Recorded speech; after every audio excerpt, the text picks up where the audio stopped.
This is, hello friends, this is PhysiologyWalla's signature posture. It helps in increasing blood flow to the brain because from arch of aorta, one single artery comes out, brachiocephalic artery, though there is vertebral artery as well behind, but in front, the brachiocephalic artery divides into subclavian artery for the hand, upper limb, and common carotid artery for the brain. This is my right hand. When I am bending the elbow and raising above the head level, blood flow to the upper limb is less, to the brain more. Share of blood going to the brain is more, and through the circle of Willis going to the other side, left side as well. Since I am holding the mobile in my hand, I cannot do both the hands. You can raise both the hands if you want quicker increase in blood flow to the brain. Brain uses a lot of oxygen. Oxygenated blood should reach the brain 50 ml oxygen per minute, and whole body average is 250 ml. 20%, 50 ml per minute by this brain, which is just 2% of the body weight, weighing 1.4 kg, 1400 grams. If one weighs 70 kg, 1.4 kg is just 2%, but consuming 20% of the oxygen. So you have to supply oxygen. Oxygen cannot go directly. It has to be carried by blood. So to increase blood flow to the brain, this is a very easy maneuver of the physiology. PhysiologyWalla's slogan, maneuver physiology, prevent pathology, and that will help minimize pharmacology, use of medicines. Simply by raising your hand above head level, you are increasing the blood flow to the brain, even in a standing or sitting posture. Day by day, little by little, if there is decrease in blood flow to the brain, PhysiologyWalla is going to be 62 years mid of this year, and aiming to live for 100 years. How can it be? Unless we maneuver our physiology in such a manner that we prevent pathology, as a consequence of which minimize pharmacology use of medicines. So this physiological maneuvering, helping the brain to have more oxygenated blood. So you need to breathe in deep as well. Breathe in deep, hold for a few seconds, then breathe out slowly, not rapidly. This is faulty because you are hyperventilating, you are washing out carbon dioxide. Carbon dioxide is needed by the body. At a time, about 16 liters of carbon dioxide is in the adult body, which is required to maintain sympathetic stimulus in the body, which is balanced by parasympathetic. We cannot totally reduce the sympathetic. It has to be like the two reins of a horse. So you cannot, you might feel dizzy if you do like this while running.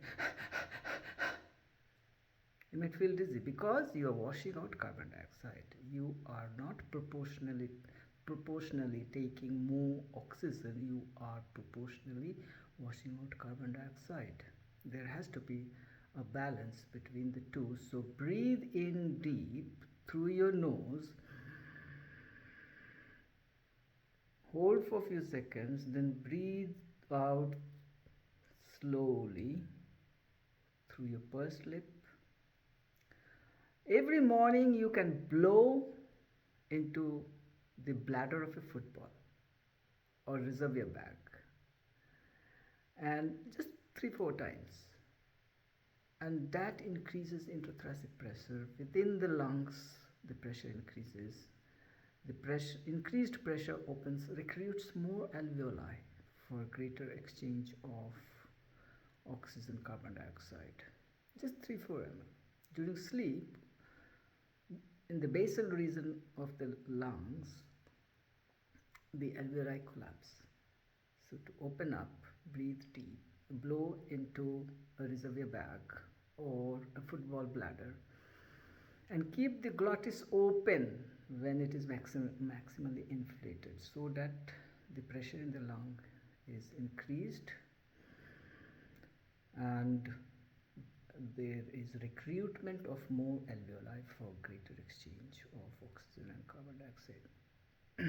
And this posture in the sitting or standing position or walking, if you walk with this posture, one hand up, if not both hands up, can gain, you can regain the blood flow to the brain quicker.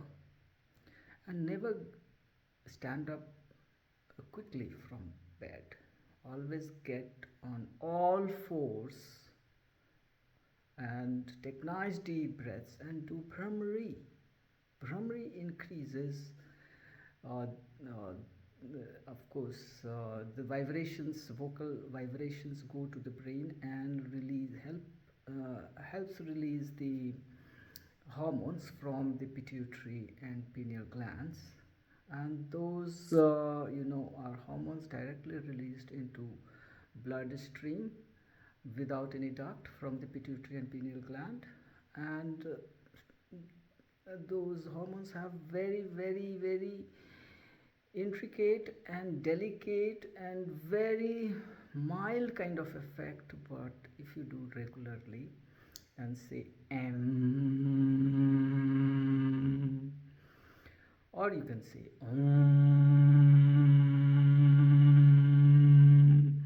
the vibrations that go to the skull and to the brain helps release the produced hormones from the pituitary and the pineal gland.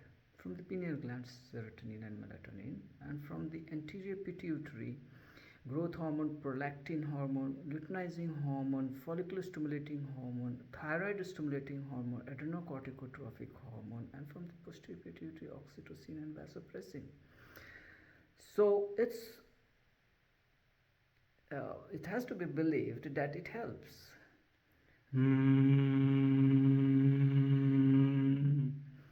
And in this PhysiologyWalla's signature posture, if you do Brahmari in sitting or standing posture, and you can do this in any posture Brahmari, it can help release the CSF, which is there in the brain. You can say the lymphatics of the body, which drains out extra fluid. In the same manner, you can consider cerebrospinal fluid, which needs to be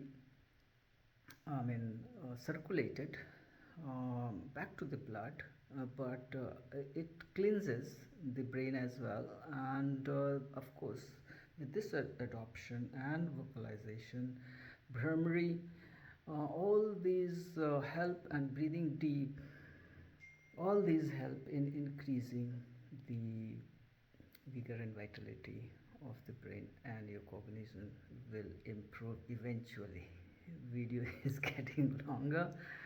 Thank you. Next time we'll come up with something more interesting.